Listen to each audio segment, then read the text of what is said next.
for today's video, nagmadali na nga po ako magbihis. Nagsuklay na nga rin po ako, akala mo gwapo. Naglagay na nga rin po ako ng Rexona para medyo may laban-laban.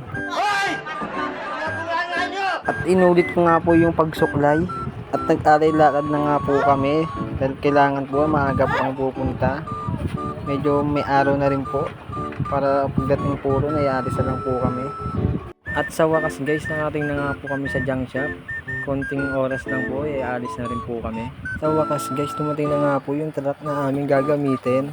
At syempre guys, bago ang lahat, kailangan mo namin ikabit yung carrier na aming gagamitin. At yung carrier po na tinatawag, yun po yung pinaglalagyan ng aming kalakal. At ayun na nga guys, on the way na nga po kami sa subdivision na aming hakutan. At kasama ko nga po pala yung gago kong driver at si Jaymon Dising. At ito nga po pala yung mga kasama ko.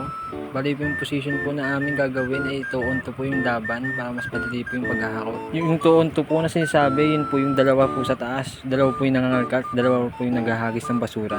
At patsintabi po pala sa mga kumakain dyan. At dito rin nyo po makikita yung basura na aming hinahakot.